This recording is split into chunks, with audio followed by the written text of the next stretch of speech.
In 2019, I was working in a nonprofit here in St. Louis, and I was working in the marketing department. I was there full time, and September, we went into labor with my first son. And everything was normal. All the classes that, if you've ever been in labor or you know somebody that has, things start off normal for the most part. And so all the things that we had thought were gonna happen started to happen, right? The water breaks, we rushed to the hospital, and we're in the labor and delivery room. In the labor and delivery room, what are we doing? We're laboring, right? So we're pushing through, and all of a sudden, nurses and doctors start to come in and they say, Miss Williams, everything isn't looking quite normal. So baby is breached, so ultimately what that means is we need to do an emergency C-section and we need to do it now. So we go back and forth because I'm like, what's now? Is now or now in 20 minutes? Like, what's really now, right? Because I planned something for labor and delivery that wasn't happening anymore. So we have to adjust. So they said, we got to do it right now. We have to take you from labor and delivery up to emergency C-section. We got to move this thing. This is happening. So we agreed, we didn't really have any choice, right? We had to do what was healthy and right for baby. So we agreed, went up to the C-section room, and now the new normal sets in. So now I'm in C-section, and they talk to me about this is how it's going to go. It's going to be really quick. You were laboring for 6 or 7, 8 hours. This is going to be 10 minutes, and baby's going to be in your arm. So I said, okay, let's go ahead and get this started. 10 minutes goes by, and everything that they said was going to happen happened, right? So 10 minutes, I'm cut. Baby is out. They hand me baby. I'm excited. My husband takes pictures. We left the C-section room, and now we're in recovery. So now we're thinking the worst part is over, right? We're just going to recover. We're going to probably stay in the hospital for a few more days, and then we'll be sent home. So my son is laying here on me. It's about 1 o'clock in the morning. Everybody is wrapping up to go home. The doctors are saying, good job, Mom. He's here. He's healthy. And then my husband taps me, and he says, I don't think he's breathing. And I'm like, he's only 7 pounds. Of course he's breathing. What does that mean, a baby not breathing?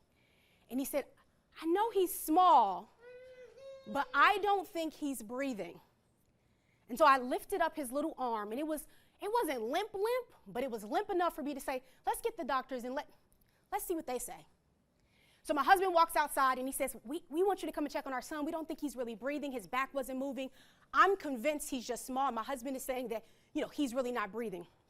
Doctors rushing in. I was like, whoa, slow down. This kid is okay, right? Because I prepared for what normal was. And so doctors come in, they immediately pull him from me, and they begin to resuscitate. Resuscitate, resuscitate. Minutes turn into minutes and minutes and moments that feel like minutes, feels like hours. So much time has gone by, but really it was about 14 minutes of resuscitation on a 20-minute to 30-minute-year-old baby. As I'm laying there, we're praying in the Spirit, we're confessing Jesus Christ is Lord, right? Everything that we think to do when there's an emergency, we're doing those things. And the nurse pulls my hand down and she said, Mom, we got him back. And I thought, got him back? Where did he go? And so it wasn't even until that moment that I realized that he died. He literally died in my arms. So I think that, when you're going through something, sometimes God just glides you along so you can make it through. So I think I was in a gliding moment. Because of the trauma from his birth, we were rushed again down to the intensive care unit. So now we're on another floor. We're rushing through Mercy Medical. We get to another floor. He's in there. He's laying like this. He has, what seems to be hundreds. I'm sure it's just half a dozen cords coming from him, machines and monitors. And the doctor that did the surgery said, I don't know if he's going to make it through the night. So I said, make it through the night? Do you pray? And he said, yes, I pray, I go to church. I said, then pray. So we all held hands right there in Mercy Medical about 2 o'clock in the morning, and we began to pray, and we professed that my son was going to make it through the night, and he was going to make it through many nights. So after all of that, we stayed in intensive care unit for 88 days. We saw dozens. I really want to say hundreds, but I'm trying not to exaggerate. Dozens of specialists and medical professionals over the course of 88 days. We went from Mercy to Barnes-Jewish, and my son was finally released home.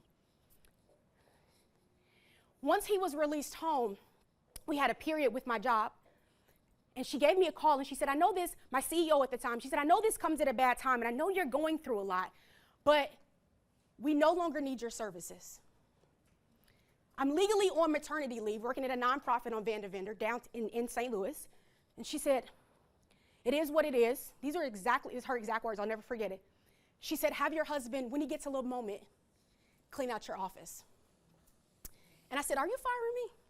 She said, oh, I know this is a bad time, but we just need that office cleaned out. So just let us know when he's going to be able to come by. And so it was at that moment, so I thought that the surgery was low, C-section, right? I thought that the trauma from the NICU was low. I thought that figuring out what doctors are saying and what they're not saying and the jargon was low. But then losing your income, I thought, whew. I remember sitting, we actually left the hospital at this time, and we were sitting in the Dairy Queen, bring it to me, in South City. And I looked at my husband.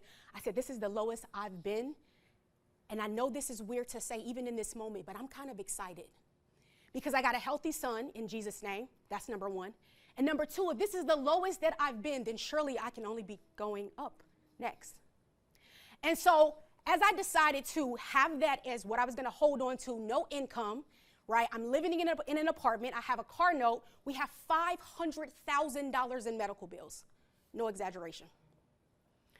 All this happened within 90 days. Lost my job. So as we're working through this process, right there at the Dairy Queen, we're processing, we're thinking through, should we sue? We should go to the news. You know, we're thinking of all these creative things. Instead, I went to Google. And I said, Google, I need to figure out how to find income with ease. And Google said, be a landlord. I thought, that's weird. I'm a Section 8 kid from the south side of Chicago. Nobody in my family in 3 generations has ever owned land. Can't be a landlord. So I went back to Google and I said, hey, Google, not doing that. What can I do to create my own schedule? And Google said, become a realtor. And I said, what is going on with the Googles, right? This is not what I'm going to do. What is a realtor? What do I even do? It's a lot of those people out there. So I said, surely I'm not going to do this. So I went to Google for a third time, no exaggeration, sitting in the Dairy Queen in South City. And I said, hey, Google, what can I do to make money with ease, on my own time? And I said, give me my other Google, God. There was one other Google, and Google said, no exaggeration, become an investor. And so that was in 2019, and I went back and forth with the Google gods, and I said, I'm not going to do those things. We had about $22,000 in our savings account. I started to apply for jobs all over St. Louis. I'm very well degreed. I probably can speak okay so far. Y'all will probably agree. Thank you. And I wasn't getting job opportunities. I wasn't getting callbacks. And when I was getting callbacks, it was just endless for $40,000 a year. $45,000, no exaggeration, $44,000 a year. I'll tell you what I make now. And so finally, about 4 months, I went back and forth with this idea of real estate. I went back and forth with this idea of being a realtor, being an investor. What does that look like? I took $10,000 in one day, and I bought my first property.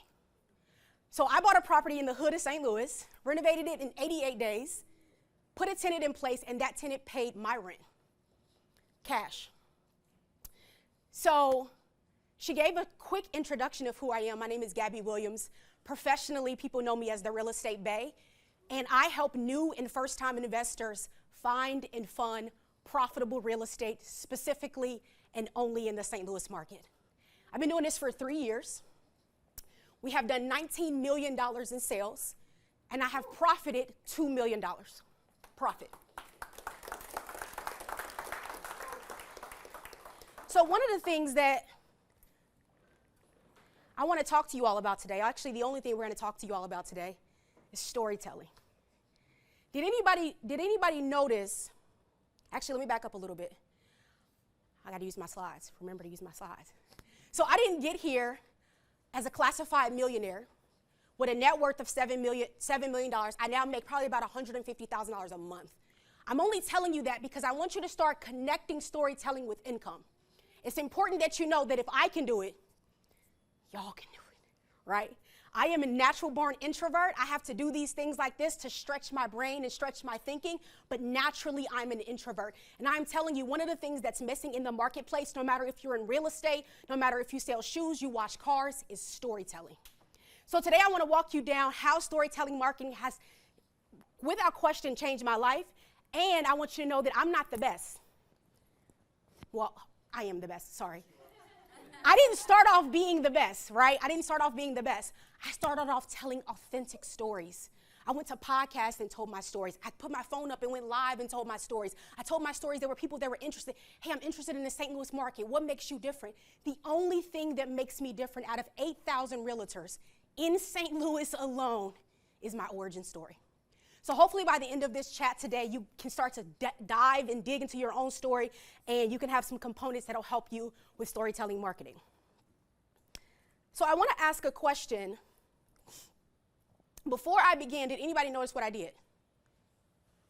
He said no. Thank you. What's your name? Anna Maria said she told her story. So it would be quite ridiculous if I came up here talking about storytelling marketing and didn't tell a story, right? So I had to start with my story. But I wanted to make that point because before our accomplishments in business, who's accomplished something in their life, in their business? Raise your hands high. So we got some people that have accomplished some things in their life and in their business, right?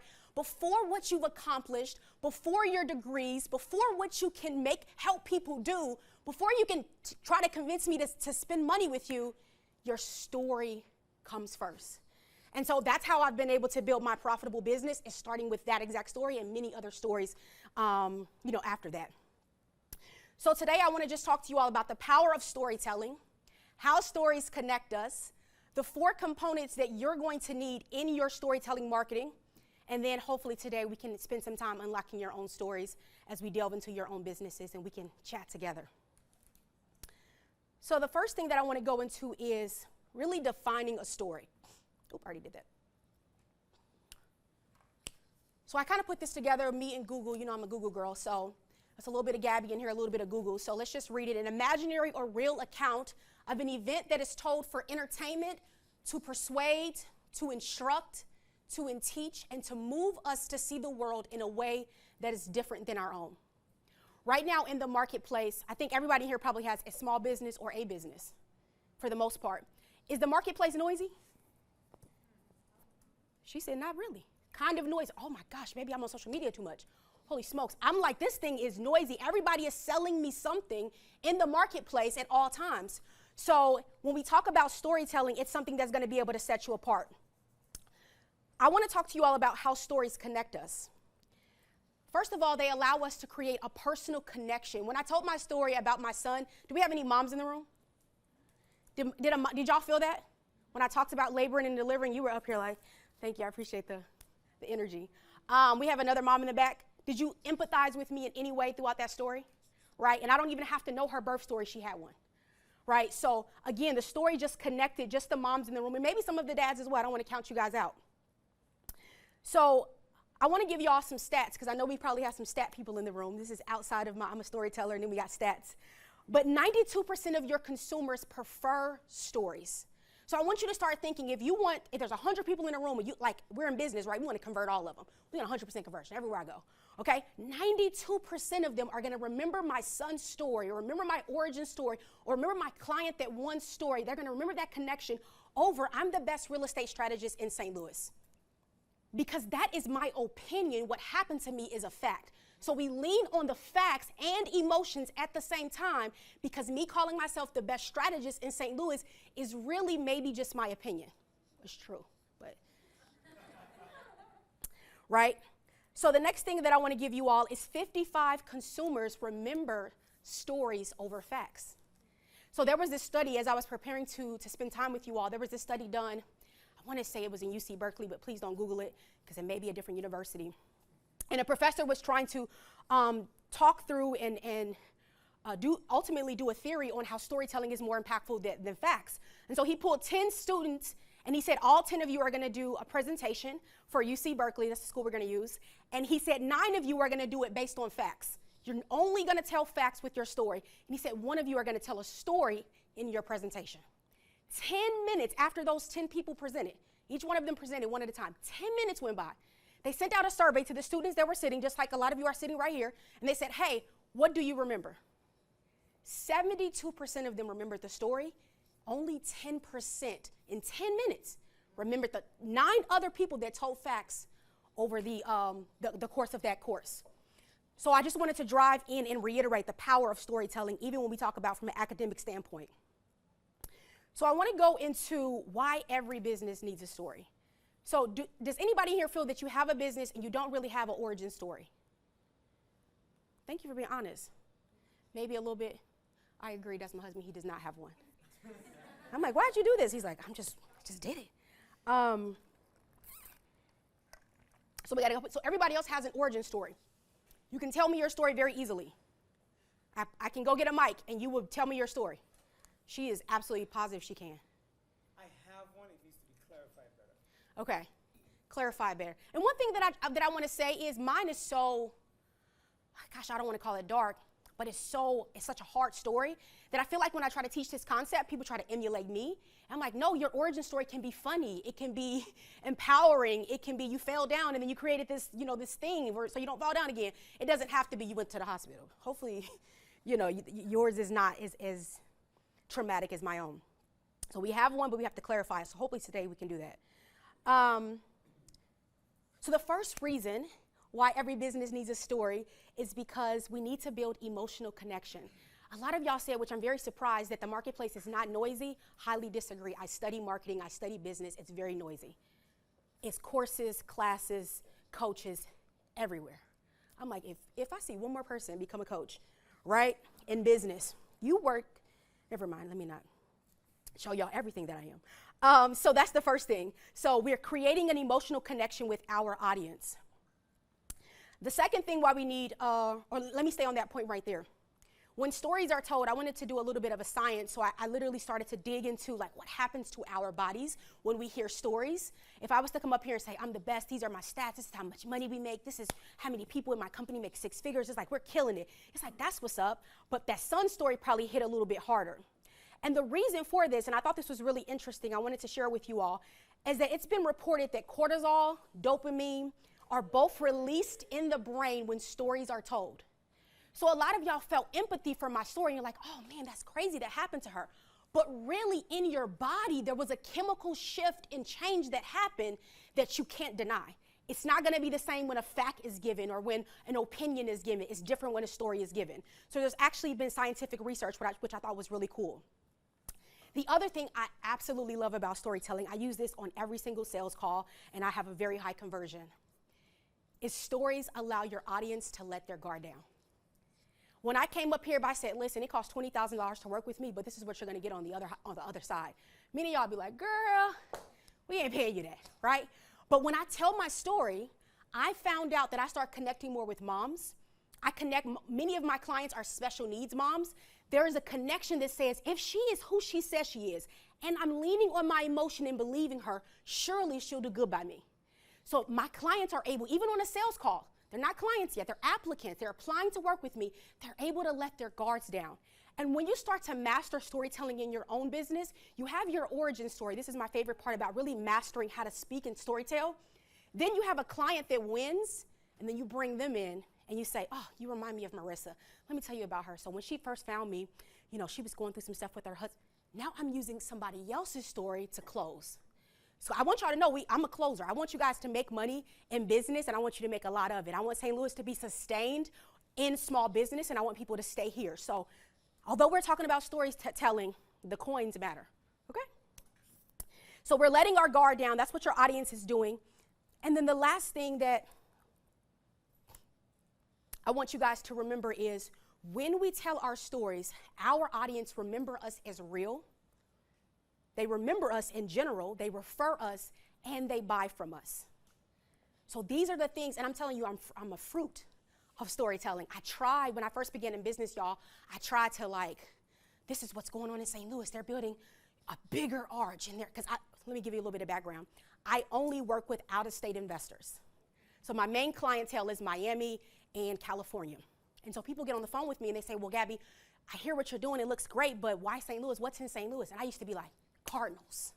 And they're like, but what about other things, right? So I used to talk about the features of the city versus what I can do and what I've done with other clients and telling their stories and how they overcome with funding and those types of things specific to my market. So your client is gonna remember you as real. They're gonna remember you, they're gonna refer you, which is a big profit center in our businesses. And of course, they're gonna buy from you. So I want to talk about just really quickly the 4 components you need in your story. So we're going to help you clarify. What's your business? Advanced materials for energy delivery. What's it? What? Tell it to me like I am a 7-year-old. What do you do? We're accelerating the pathway to clean energy for everyone, everywhere. And are you the entrepreneur of this business? I'm the entrepreneur of this business. I'm going to say it back to you. You accelerate the path to clean air, Clean energy, clean energy for everyone. everywhere. What's energy? Power, electric power. Okay. I didn't forget why I asked him that because I thought he was going to be selling shoes. No, let me think about it because I'm not that sharp, I guess. So the 4 components that you're going to need to create your sales, to create sales with ease, and AKA storytelling marketing. Now I want to start talking about the marketing piece behind what we do. You are marketing yourself. If you are a small business, they are not buying clean energy. You're going to have to sell me on you. You can come to my house and be like, I can just make all of this clean. And I'm like, what's your wife's name? You know what I mean? So I want to have a personal connection. Your customer, and we all know this, right? I'm just reiterating. Your customer is not buying because you have clean energy or you have all of these things they're buying because they trust and believe in you. So I want us as small business owners to start leaning into that. And the best way to do it is with storytelling. The first thing in your story that you need is a problem. So there was a problem, my story. Let's go back to my story that we talked about earlier, right? The problem is I didn't want to live in a world where somebody could take away my income. That was my problem. So I said, I'm going to Google, and Google, baby, we finna get up out of here, okay? So that was my first problem, and I told that in my story, right? Very colorfully, but I told that. So what problem arose in your life that caused you to create this business or concept? You gotta tell me that if I'm your consumer. It shouldn't just be, and I think this is another thing in small business that I find, maybe it's on your website. Maybe you weaved it into your mission and your brand story. You know how we do I got a mission statement, I got core values. Girl, we don't even know who you are. You know what I mean? So talk to me about the problem that arose in your business. I'm gonna come back to you. That caused you to create this business, this concept, this brand. The next thing as we craft our story, I want you all to lean into is you gotta make me trust you. I could probably sell, if a mom was in here interested in real estate, I could probably sell her. It's a strong chance. I have a 47% conversion. Very strong chance. Just based off a question? Please. Oh yeah, I'm very unique. Oh yes, I can take St. Louis clients. Oh yeah, it's a preference on people. Don't judge me, y'all. It's a reason for it. So it's a little reason for it. We can talk about that later. We found the most success with California and Miami. But we have St. Louis clients. Please don't get me wrong, I apologize. We do have St. Louis clients, but my core client is in the coastal markets. So you're making me trust you, okay? So I want you to make sure you cultivate a humane experience with me, right? We're not just talking about, let me give this example. Thank you, Holy Spirit. I was in a marketplace for an accountant, and a bookkeeper, excuse me, and I was interviewing all of these bookkeepers, and they were all saying the same thing, right? Just like realtors, we all do the same thing. We all do the same thing. Nobody's different except for me. And so the accountant each one of them were saying the same thing. Where are your books like? Are you in QuickBooks? This is how we'll help you and change it. This is how you'll be more profitable. Same exact thing. The last accountant that I went with and I spent thousands of dollars with, she said, I jumped into it with her because I thought she was going to do the same thing. I said, hey, this is where we are. This is our numbers. This is how much we made last year. This is how much I paid myself. And she said, tell me about you. She said, I was on your website. Never sent it to her. And she said, I'm on your website. And so you're in St. Louis and you're a realtor. I'm a realtor too. Now she could have lied because we saw what story meant. Story meant at the beginning, imaginary or real. But she began to connect with me and she said, I'm fascinated with your business. And she began to tell me my own business. She slowed me down and story told my own business back to me and she closed me. So I'm just giving you, and all of them were, and she was the highest. I was like, please bring your prices down. She was so high, thousands of dollars a month just to bookkeep, okay? So just giving you another example that I have been sold by storytelling as well. Okay, so you're making me trust you, and that's what Melissa, her name was Melissa did at the time on the phone with me. She was just walking me through, and she did this really cool thing too, just because I got to wrap it up into my head. She said, at the time I was paying myself, don't tell nobody, y'all, maybe like 120. And she said, girl, we got to get that up. And so she said, what are some of your personal goals? Because sometimes in business, right, we're like driving business, we're driving the business. And so she started asking me my personal goals, first person outside of my coach that had did that. I said, well, you know, I really want to pay off my mom's car. I want to buy a Benz, and I want to pay myself $300,000 a year. She went into QuickBooks, I'm not exaggerating, found out how I could do that, and then sold me back the story. Today I have, well, I'm not going to tell you how much I make, but it's really close. And then I drive a Benz, and I'm working on paying off my mom's car. But because she was able to slow, my mom's house, I'm sorry, because she was able to slow down and listen, she knew what levers to pull, listen to what I'm saying, to close me as a high-ticket client, right? So she made me trust her. The next thing I want you guys to think through when you're crafting your story is to make me care, okay? So I'm really eager about the energy thing because I don't know if I don't know if I care. I don't know if I care about energy. So, right, do you struggle with that? Yeah, so he has, let's be real, he has to. Because if I'm talking to utility, they care. But if I'm talking to you, who pays that bill, I need you to care. See?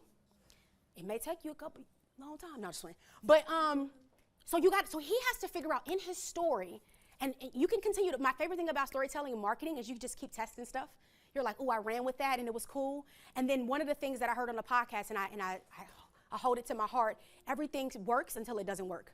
So you may be like leaning on your origin story, like with me, I lean on my origin story with my son, and then I move over and I lean over how we got out of $500,000 in medical bills. And then I lean over and I talk about, well, my mom, I was the first one in 3 generations to own real estate, in 3 generations of my family, and then I made my mom the second. She closed on her first home in 28 days. So sometimes I lean on that story. It depends on who the audience is, right?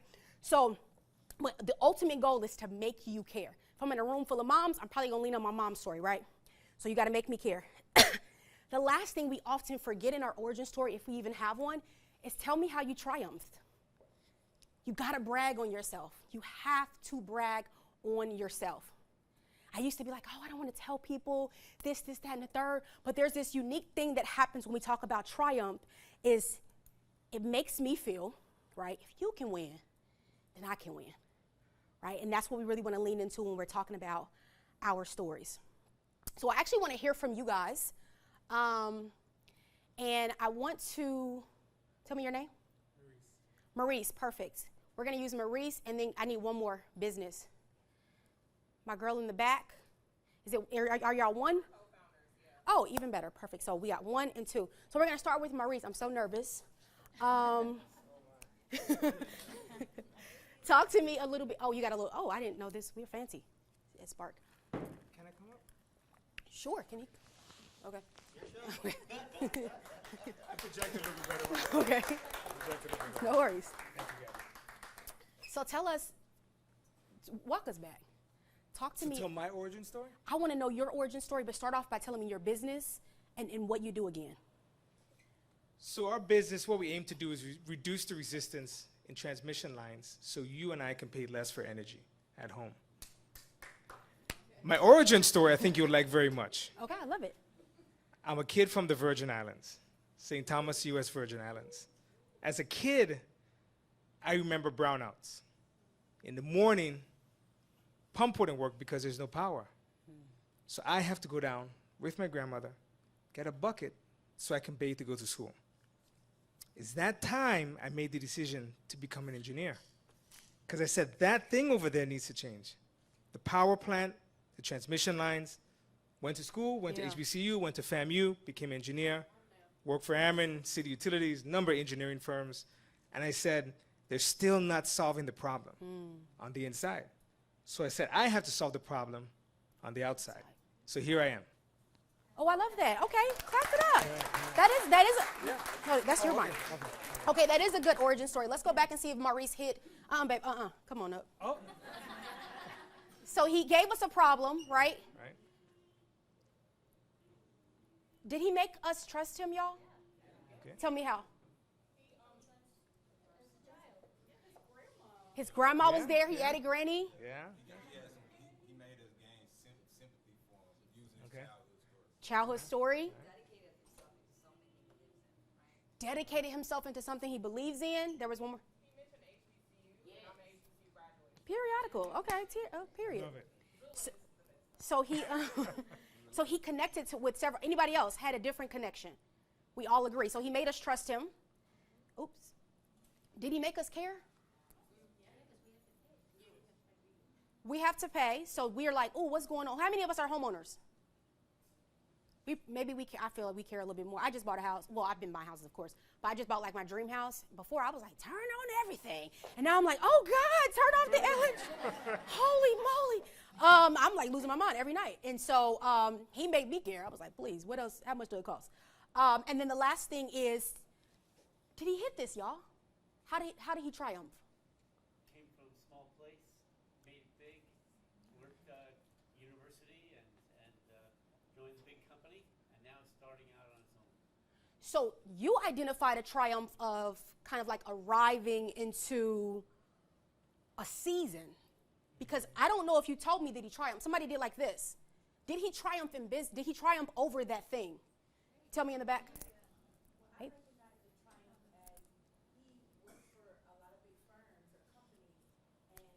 I'm learning. Sure. Instead of trying to force these big companies to change, he decided I will be the change. Yeah. Okay. Same as here. I connected to. Thank you. And he has a solution. Okay. So you have to tell us your solution now, because we are homeowners and we're like, what do we have to do?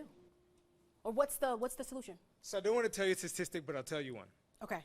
So every year, we all pay about $20 billion a year in electricity that we don't use. And so what I aim to do is to put that money back in your pocket by you not paying it, I'm not paying it, no one is paying it. But we all pay it every day. Yeah. So what we need are better conductors, better wires. Everybody understands wires, right? Yes. Better wires so we can make sure that you pay less for energy in your home. And then that way, everyone can pay for energy, whether it's in St. Louis, whether it's in the Virgin Islands, whether it's in Haiti, wherever. What we believe is that all cables, all wires should be made this way. Got it. So yes, I agree. I think he hit all four with his story. So you do have a brand story. I want to definitely affirm you in that. And so how did you feel hearing their feedback from the things that resonated with your audience? I don't always tell my origin story. Uh-huh. Why? It's not even on my website, actually. But maybe I should put it on there, actually. And you got a picture of you and Grandma? I do. Lean in. I mean, many pictures. Lean in. Give us videos. No, I'm just kidding. But no, I want you to lean in on that, and I want you to have, it doesn't have to say origin story. We can make it, like hip. I don't know what's another word besides origin. But that's what we're ultimately saying. But I would love you to lean in on that. I would love for you to start when you present, when you go out podcasts, wherever you're kind of telling your story or drumming up business and interest. I love, of course, for you to start with Grandma. Don't y'all agree? Because when he said right here and said he was doing some, girl, I was like. I remember those days. In the morning, yeah, I remember. Clearly. Take us there. Clearly. Let's clap it up for Maurice, y'all. Thank you. You're very welcome. Oh, JK. And then my sister, like my girls in the back, we're going to come. Period. Come on. All right, let's start. I have the same one. Oh, see, we We knew. connect together. Tell us who you are. Introduce yourself. Good morning, everybody, or good afternoon. My name is Cece Mingo, and I'm the CEO and co-founder of the Candy Remarks Show. And back there is my co-founder and co-host and COO, Ree. Yes. Clap it up for them. Okay, so a little bit about me. Yes. Well, let me ask this. Do you feel that you guys have an origin story? No, We I don't- was kind of confused on the assignment. I was just happy to come up here. Oh, I was. it's okay. We're going to help you out. We got a little bit of time. Okay, so tell us what you do. Tell us your mission, your brand, your company. So we are an intergenerational podcast that brings together Gen Z and millennials to heal generational trauma within themselves and then go out into the community and have these conversations with their friends and family and other people from different generations to kind of cultivate and foster healing. Okay, so this is a storytelling podcast. Yes, absolutely. Okay, so this should be fairly easy. What was the problem that you all saw where you said, oh, we need to come together and create this platform? We saw a lot of Gen Z and millennials. So we're 11 years apart, and I'm a Gen Z. My co-founder is a millennial, and we found that a lot of people in these generations who are doing the work to heal really not being understood and introduced to their community, so they feel like they're alone in this journey to healing a lot of trauma that they did not have any, play in.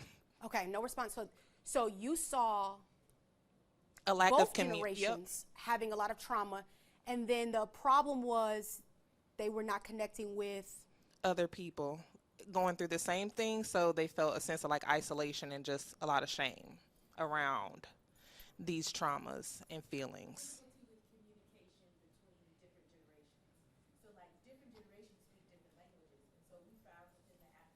Community that we're like, my mama didn't teach me this, she didn't show me that. I would have really appreciated knowing that. And so we decided that we wanted to dismantle the barrier between communication between different generations. And so our initial target audience is our generation, but we hope to expand that scope. But we wanted to make healing safe, safe between generations versus, I'm healing from what the previous generation and the previous generation is healing from that generation, but we can heal together. We can communicate together. Got it. So now we know what they do as a podcast, as a platform, but I want to know you. Yes. I want to know what happened with you or Yes. you, one, just maybe one that said, let's create this. Because Yes. you're talking about everybody. I'm saying, who is Cece? Who is me? Yeah. Who am I? Okay, that's a great question. I think I'm gonna have to brainstorm on that one. Okay. Yeah. So that's the first thing that we got to do, because a lot of times when we talk really high, and so like when he was talking, I said, talk to me like I'm a 7-year-old. I want us to make it real, because then I could have said, I want to tell you how it sounds when if I were to emulate them. Y'all heard my origin story, right? Now I'm gonna do the same thing that I heard. My story is there was a lot of African Americans who don't own real estate, and so I decided to start helping Black and brown communities own real estate. It's not bad, but it's not the truth. And so there's a truth and an authenticity that you guys need to dig a little bit deeper in, because there was a problem with self first, and we got to walk self through the triumph before we can say, now we have a solid business brand story that we can tell and we can compel people with. Because I love what you're saying, because I can understand what you're saying, but what's gonna really knock me out is a story, right? That was almost like statistical things, and we do that in business. We're like, this is what I do, and it's good, but it's just like everybody else's. You I understand? have my story now. Oh, go ahead. Is this still on? Okay. Yeah. Yes. Okay. So my name is my real name is Chelsea Mingo, but I would prefer if you guys called me Cece. And I started on this journey of healing when I moved back here to St. Louis.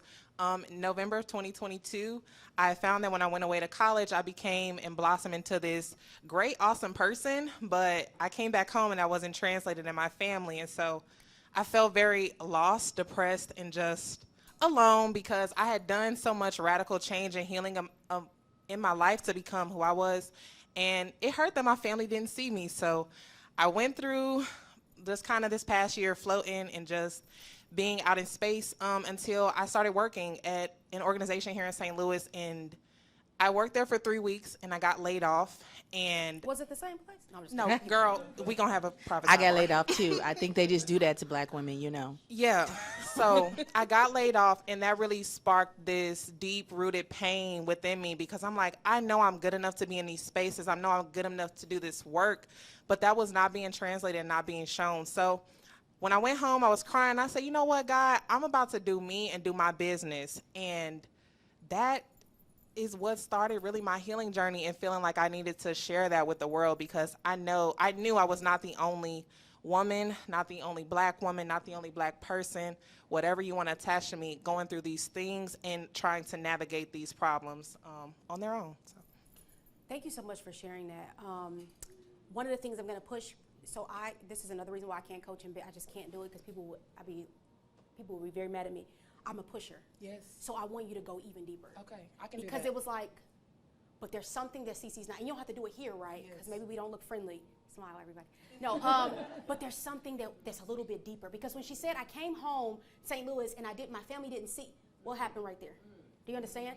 So it's whatever CC wants to share. Like, he was easily going to his grandmother because it's a little bit lighter, but it may be some deep stuff, and then you have to decide on sharing. And I also think, thank you, Holy Spirit, that you may have something right there that's causing you not to share. So a lot of times, I got to do this because this is who I am. As Black women, we start to heal everybody else, and then we half heal ourselves. So I give you that. So she kind of gave us a problem. You guys got a little bit of work to do on going a little bit deeper. That's just for Gabby. Did she make us trust her to listen to the podcast, to consume the platform? I got a couple of nods. I got some nods. We got some maybes. Okay. Did we got to be honest, because we're helping this business, right? This is Business Week, St. Louis Startup Week. Did she make us care at St. Louis? Yes. Especially when she said Tell about, us. like, I know I'm good enough to be in these spaces. I have that exact same thing. And I think, a little bit of a big impact. And so I took you guys into that. Thank you, Sass. I love that. So anybody else made us care? Brandon? Yeah, she made me curious. She also made me interested because now that we identified that it's two people working together, I'm interested in where they intersect. Yes. So that's another piece of the story. Thank you, Brandon. So maybe like when you guys share in the future, if your story predates hers or vice versa, you can say, and then let me introduce my co-host. Let's say like if you lead off the speech, then bring her in, or you lead off the speech and bring her in. This is where I bring in. This is where we met. Oh, I like that. Yes, that's great. That's Thank really you. good. So we met at a did care, networking and that was a good point. I didn't even think about that. Did she tell us how she triumphed? I'm thinking too. I don't think so. Okay. I think it could have been better, probably. Okay. So we got a little bit of work to do. So I want you guys to take these 4 components, and then I want you to dig. And here's the thing that you got to be real. Yeah. You guys, I'm not bragging. I just want you to know the impact of when you walk in truth. There's impact. I have been viral, I don't know, maybe 100 times. I've been on the Breakfast Club. I've been on podcasts. I've been everywhere, like overnight. I was on food stamps 3 years ago. I'm not exaggerating. I was sitting in my car that I did not own. I put my phone up and I told the story about my grandfather who, and you may tell many stories. I told the story about my grandfather who was a multimillionaire 3 generations ago in Chicago. He was an engineer, and he died. He left a will. He left millions of dollars, I'm not exaggerating, to our family in Chicago, and he left brownstones in Chicago. And today, on the day I put my phone up, that was my great-grandfather, his son died in a trailer that he didn't own. I'm not exaggerating. So within 2 generations, we lost millions. I put my phone up and authentically told my story, and I wasn't like, well, I want to sound, I was just like, we got to learn financial education. How do we lose millions? And I'm talking 20 years, right? I put my phone down, went to Planet Fitness, walked out. I said, oh my God, I grabbed somebody else's phone because my phone was insane.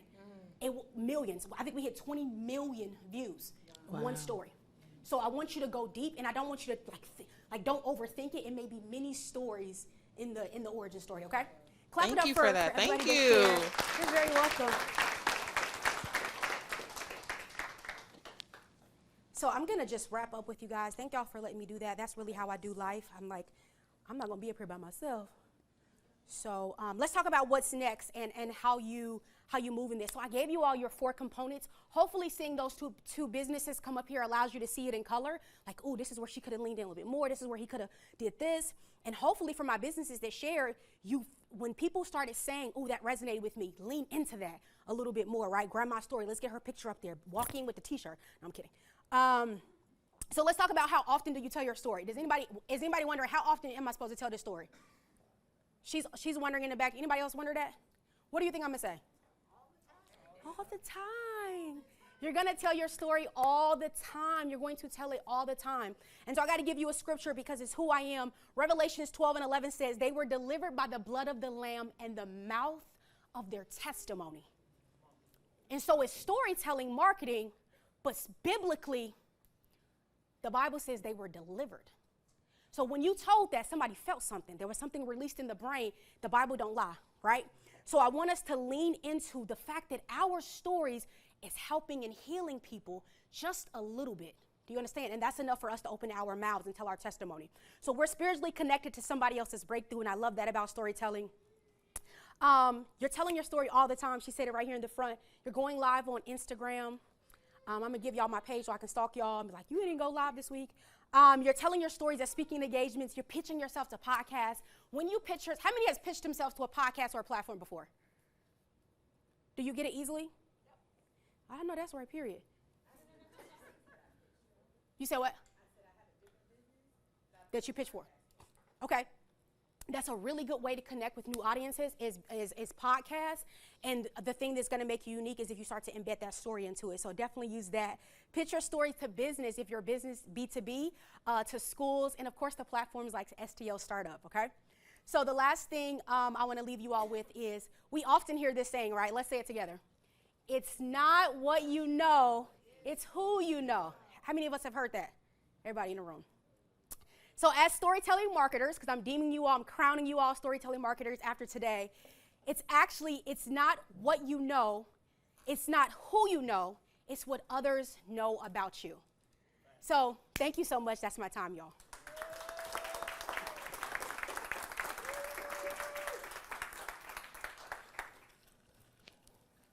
Ms. Gabrielle, do we have time for questions? Oh, yes. Anybody have a question? We were talking, though. I appreciate y'all. Oh, my son is right here. Oh, did I ever tell y'all? I always forget to say he is alive and well. People be like, oh, my God, I'm sorry. I'm like, girl, why? So here's my baby right here. Clap it up for him. So, yes, we made it through. God is good. Yeah, if you all have any questions, this is my social. My name is sometimes people don't know, the name is at the top. We built the platform literally off storytelling. I'm not unique in terms of how I do real estate. I am unique in how I do real estate, but I wasn't unique when I started. I tried to be like everybody else, and I just kept noticing the thing that kept setting me apart was storytelling. I'm like, man, people just love, and then I would get on calls with potential clients, and they're like, that one story, when you said that one thing. I'm like, but I can do so much more for your portfolio, but they wanted to connect. Right? So hopefully you remember my story as you start to think about your own brands and as you navigate through business in St. Louis and out of St. Louis, and you lean into your origin, who you are. Give us raw, authentic stories, y'all. If you have no questions, thank you so much. Thank you so much.